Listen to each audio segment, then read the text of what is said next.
Good morning, Reverend Kate. I popped awake at 7 this morning and was moved to come to church. And I walked lucky, got cute, little dress, and, just ready to go when my anxiety, I started vomiting.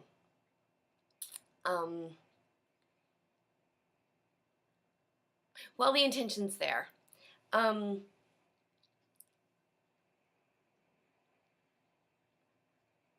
of this underlines the point. I need help. And last week, I was I was moved to overcome my significant anxiety as a shut-in for the past 2.5 years since I was seriously injured, to come reach out to you specifically. I need help. And the help I need is reaching out to people. I've already got everything figured out, done, planned, prepared. I'm ready to execute. But the thing is, as I mentioned last week, I wasn't meant to execute. God kept me alive so I could use my brain, use my expertise, use what I'm very good at to give the good guy a chance. Good guys deserve to finish first. And as fast as humanity is evolving, we don't have much time left. We're either gonna smack into a wall, we're gonna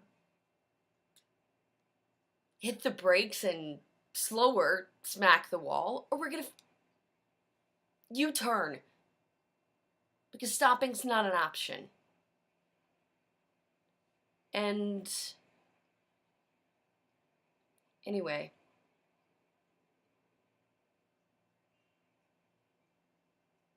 where does one begin? At the beginning, I suppose. Fuck. Shit. Sorry.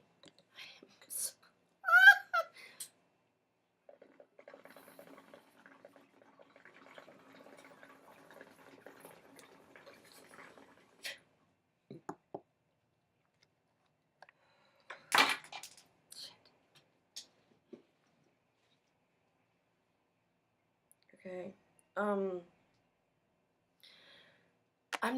I'm not supposed to execute. Okay? Like as I mentioned, I believe God kept me alive. I believe God forced me to stay alive. I've had a very rough life. I had a very rough childhood, which gave me the skills to survive a very difficult life, with me being the one that always runs into the fire.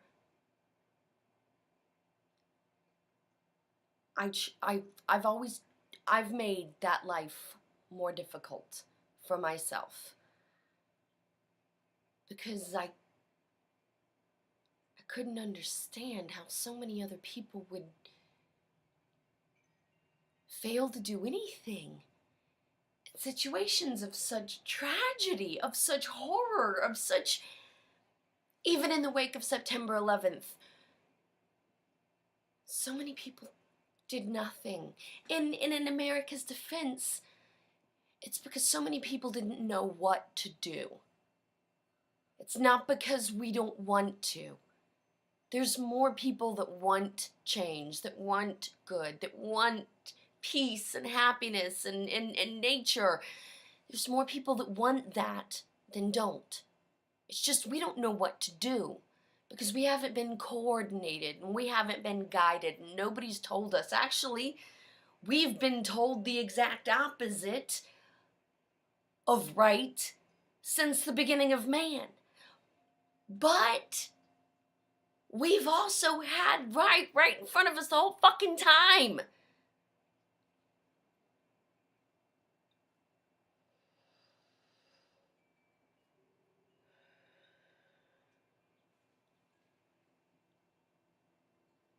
Conflict has always been about resources. Oppression has always been about conflict. So basically we're looking at money, oppression, and power. Well, power is a fallacy. It only exists in in the head of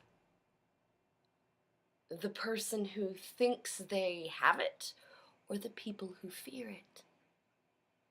Power is a very, very easy thing to flip in a fucking instant. Say, I don't know, somebody pulls a gun on you. Oh my God! I have no choice! Really? Well, what's he stealing from you? Is he stealing that diamond ring? Or is he stealing the nuclear codes? 'Cause you know what? Fucking shoot me. The least I could do is make you drag my dead body, my handcuffed to the football. The least I could do is make it as difficult as possible. That's my duty. And if it takes my life, it takes my life. See, we've got a choice. Everything's about context and what you're willing to do. Now, considering, well, it took us 5,000 years. 5,000 years ago, we invented the wheel.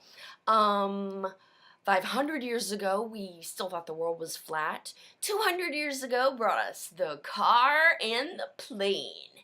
And in the past 100 years, we've touched the stars. And I remember when cell phones were bricks and the internet didn't exist. Oh my God. The world may as well have been flat. Generationally speaking, by comparison, our leaps forward are evolving exponentially, which is interesting because that's exactly what evolution does. It builds upon itself exponentially. There's a lot more to psychology than people think. There's a whole lot more to psychology than everybody wants the masses to know.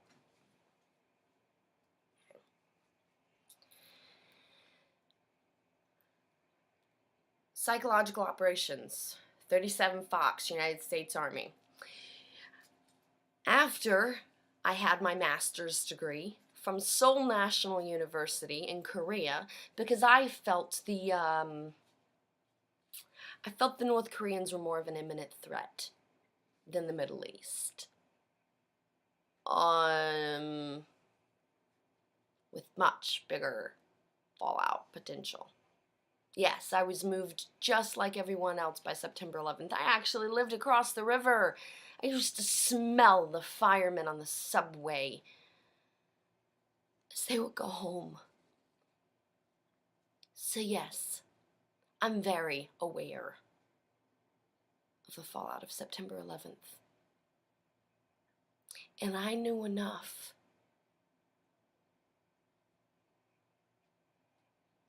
now. I didn't know anything.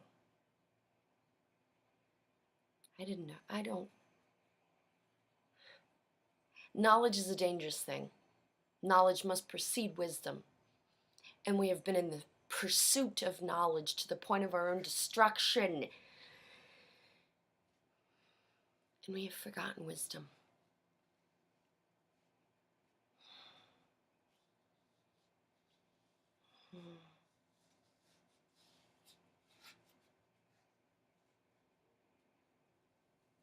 As long as man has existed, we have fought for resources. We have mistreated each other. There's always been an us versus them, is the point. There's always been an us versus them. It's an interesting aspect of psychology. Oh, psychology. Okay. So, psychological warfare, United States Army. What? All right. We were known, and note, not the standard blue seal. Dun dun dun. Special operations may be the brawn. No, sorry. Special forces may be the brawn of the United States Army, but special operations is the brain of the United States Army. Well, it should be, but no, let's take it back. We're the heart. Well, no, we're hearts and minds. That's the thing. Intel, MI, military intelligence, that would be the brain of the Army. But PSYOP, we are the hearts and minds. Now note the difference between the brain and the mind. The brain is the machine. Brain's the intel. Brain's the what they think they mighta kinda sorta got. They heard whatever, right? You do an important job. Just think we could be a little more critical. The mind, however, we are not our body. We are not our experiences. We are not what everything has told us we are. We are that other voice in your head. Not the ones that have other people's voices. I mean, other people have no right to impose. Guide? Yes, it's their responsibility to guide, to care, to show. But to impose? No. No.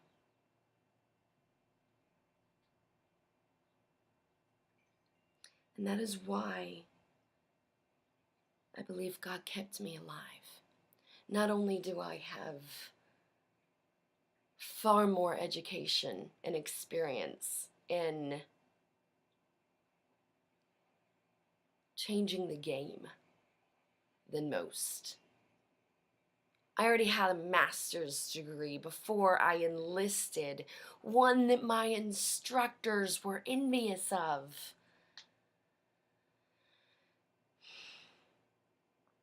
And then I went in. I joined at 28. Yeah, I've just aged really well, thanks. So I enlisted with a master's degree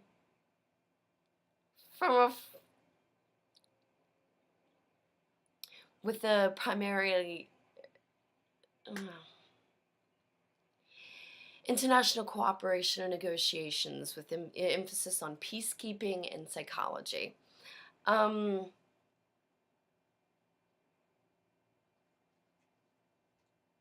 I walked the walk and I studied the talk really well. And then I went back at 28 to start from the beginning again on the other side of the coin. 28, I started in the Army to go PSYOP. Well, thank God it was only reserve, and thank God it was only 2 years, because they kicked me out for their negligence to heal my 2 shattered ankles that the Army broke and then just couldn't get around. Even when they knew they were broken, they just couldn't get around to doing the paperwork for over a year. Yeah, I know, right? It's, well, I got the good training. I've earned my stripes. And then I went down range. Yes, yes. I'm the idiot that believes in the mission so much. Once I turn in the uniform, then I go by myself. What? Yeah, I know. I'm an idiot. I'm stubborn. But anyway, so I go to Iraq, blah blah.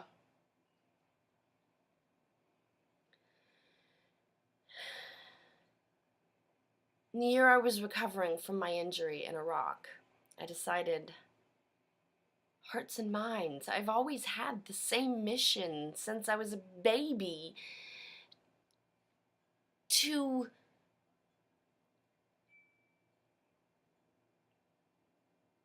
look at what was wrong and make something right.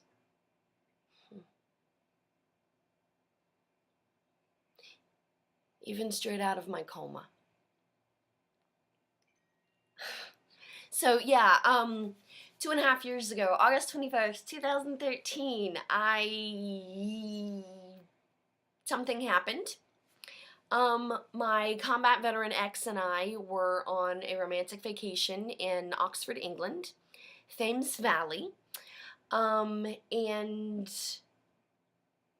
my neck was broken in 3 places. My jaw was broken in 2. My forehead was shattered. It's now 4 metal plates. My brain busted in 5 places, and I had a partial lobotomy of the right frontal lobe. And I was in a coma for 3 months. And 2 surgeries, and oh my god, I woke up at one point and then I had these 2 drainage tube things out. That was so disgusting to see that. Oh my god. Anyway, sorry. Yeah, nobody knows how I lived. And to be honest, I've had a very hard life. I've had a hard life I earned and I respected with no regrets. And I wanted to die. I just wanted to go. But it wasn't my time. So I survived, which nobody expected. And less than 3 years later, I have recovered to this degree, which nobody can explain. And all medicine has done was to keep my body alive at the time. And I have an entire team at the VA that could pretty much test the touch. My psych team especially, I'm sure, would love, I mean, I'm going to give them waivers to speak openly to the press once this develops to the next stage, but we're not even there yet. I'm still trying to build credibility. Ooh.